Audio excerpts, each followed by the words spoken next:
Good morning, students. I am Mohit Narula, your entrepreneurship teacher.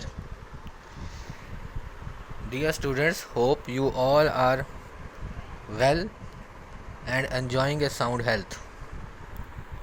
Today I have come up with another video for class 11th of chapter Market. This is your chapter number 5 as per your NCERT book. In this chapter, we will study about the following topics, that is concept of market, e-business and e-commerce, analysis of market environment at micro and macro levels, and elements of trade and commerce. Now let's begin with the concept of market. Market is not taken as a geographical place but a meeting of buyers and sellers for a given commodity who remains in close contact format with each other either through personally or by any other form of communication. The place or area can be regional, national or international. Next very important topic from examination point of view is e-business and e-commerce. Dear students, you all know that today is an era of e-business and e-commerce.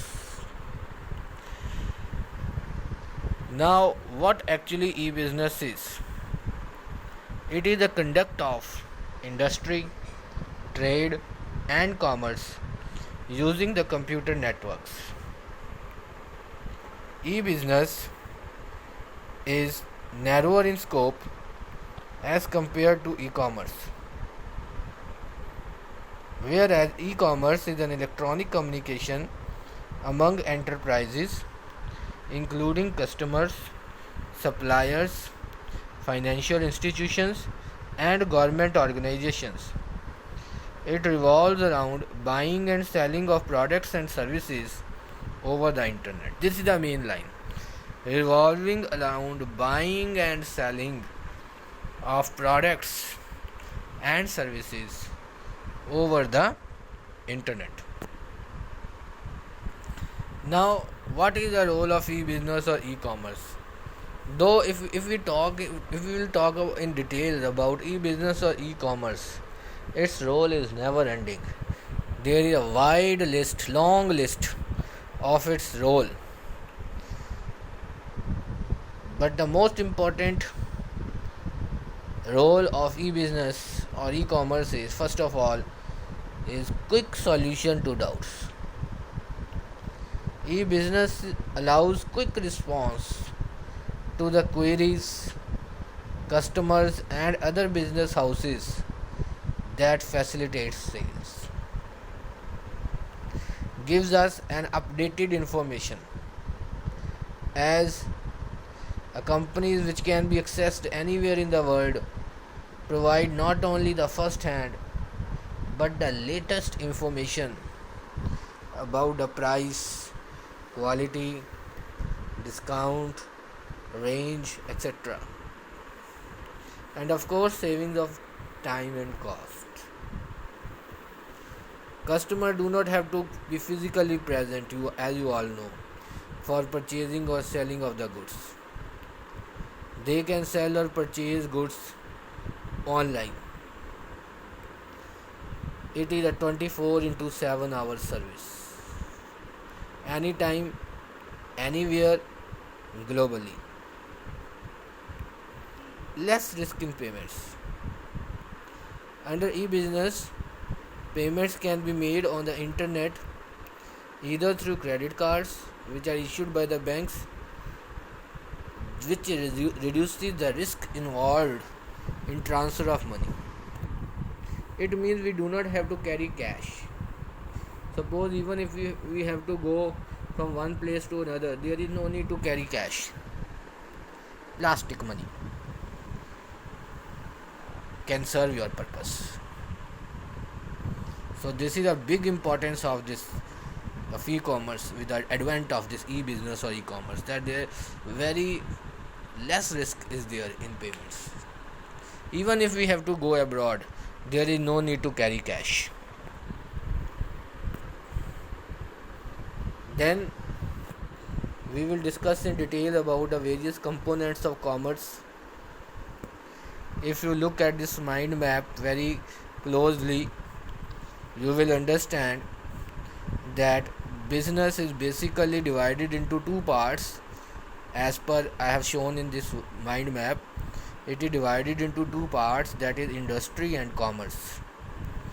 Now industry is further divided into three parts, that is this topic you have already studied in your earlier classes also. Industry is divided into three parts, which are those: primary industries, secondary industries, and tertiary industries. Then out of primary, secondary, and tertiary, primary is the one which is divided further subdivided into two categories, that is genetic industries and extractive industries.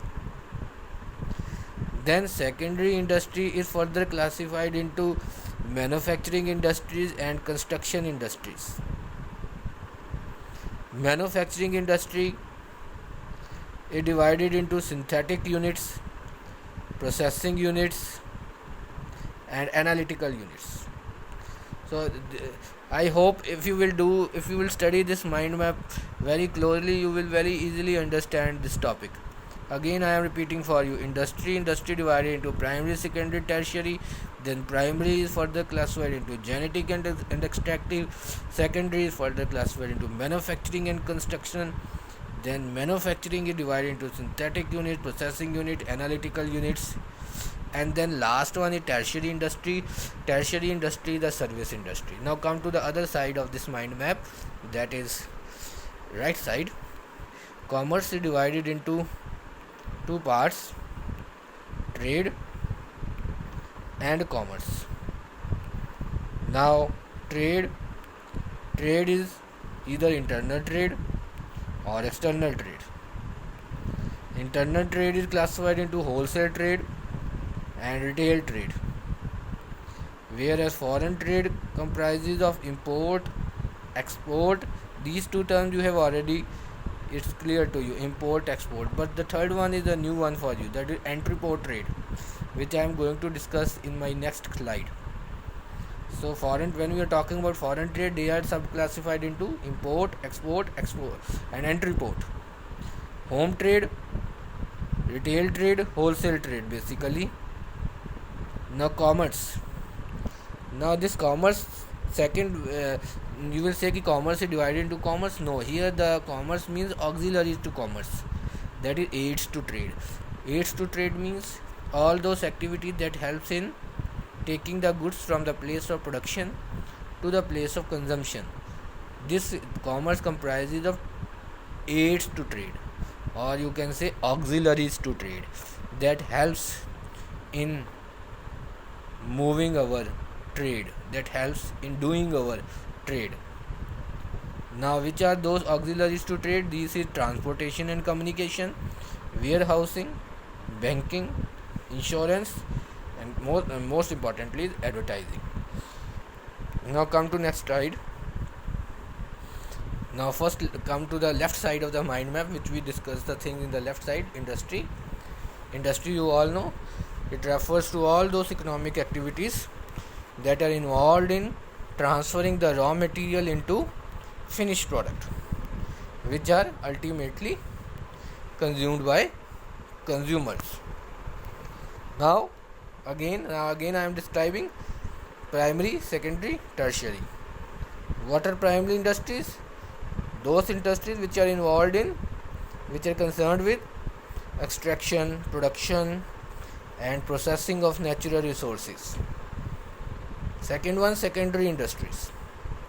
Secondary industries, these are concerned with the transformation of the materials which are provided by primary industry. So secondary and primary industries have a direct relationship with each other. What is the relationship between these two?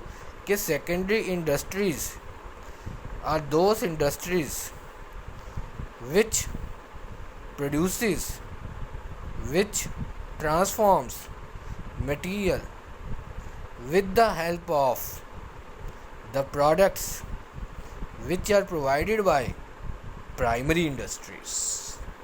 Is it clear? Next is tertiary or service industry.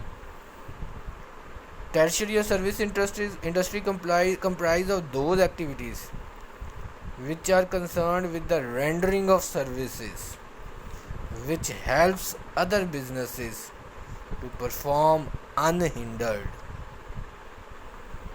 This bridges the gap between the producers of goods and services and their consumers. Next is commerce. Right side, come to the right side of the mind map. That was in the previous slide I explained the left side of the mind map. Now comes to the right side of the mind map. Commerce includes all those activities that are involved in transfer of goods from the place of production to the place of consumption. It can be classified into two categories, that is trade, aid to trade. Trade and aids to trade. Now trade, when we talk about trade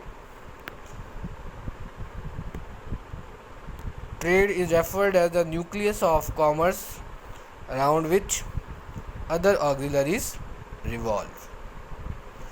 Now again I am going to describe the same thing which I have described with these things which I have already described in the mind map. Now trade is divided into two types: internal, external trade. Internal trade is the trade which is performed within the geographical boundaries of the country, whereas external trade is a trade which is performed outside the geographical locations of the country. Now trade is, it can be, when we are talking about external trade, import, export and entry port. Entry port trade, when we are taking goods from one country and then selling it to the another country. Here we are not involved in the production. We ourselves are not involved. We are taking the goods from one country and then supplying it to the another country. The next is auxiliaries to trade. Now auxiliaries to trade, these are transportation, banking, insurance, warehousing and advertisement. These are the various auxiliaries to trade which are aids to trade that helps in performing the trade. First of all, transportation. Dear students, there is always a time gap between production and consumption of goods. For example, tea is produced in Assam, but it is consumed everywhere. Now tea is consumed in Punjab also, in Haryana also, in Himachal also, in Uttar Pradesh also, but it is produced only in Assam. Now this transportation helps in taking the goods, in taking the tea from the place of production, that is from Assam, to the place of consumption, that is to other places, to the other states of the India. Next is banking. Now when we decide to set up a business, the first and foremost thing which we need is the finance. As blood plays an important role in our body, the same role is performed by finance in the business. Now everyone does not have enough funds to start the business or to carry on the business. This hurdle can be overcome by banks. So banking is another auxiliary to trade that helps in performance of trade itself. insurance. Next one is insurance.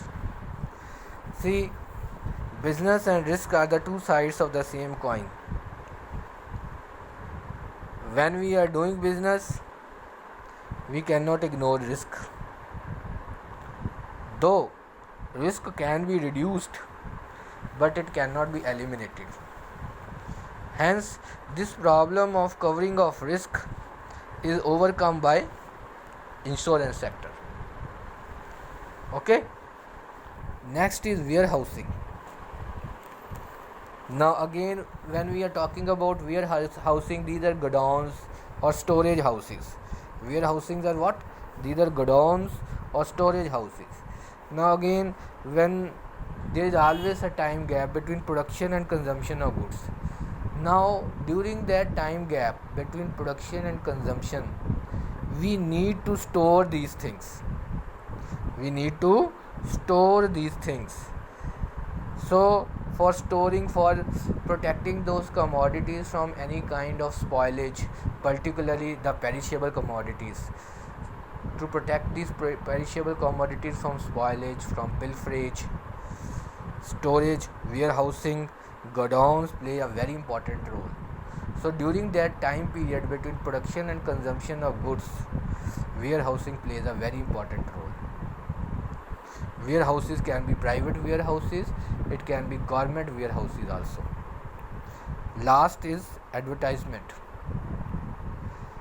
Advertising may be defined as a paid form of non-personal presentation of ideas, goods or services by an identified sponsor. Advertisement tells us, updates us about all the latest products which are available in the market. Otherwise, now suppose if any commodity, if the company has launched new product in any part of the world or in any part of the country, how come we know this? This information is provided to us only by these advertisements. So hence this transportation, banking, insurance, warehousing, advertisement, they all are the auxiliaries to trade. They are the aids to trade that helps in performing our business smoothly and effectively. So dear children, with this I am finishing this video. Still 2 or 3 important topics are remaining in this chapter. This chapter is not yet complete, which I would like to put it in my second video of this chapter, market. So I hope everything will be clear to you. If you have any kind of queries, you can feel free to contact me, or you can put your queries in the link so that I can help you out to solve your problems, to overcome your problems, and you can have a better understanding of this chapter. So thank you very much. Thanks for giving patience here, beta. Okay. Have a nice day.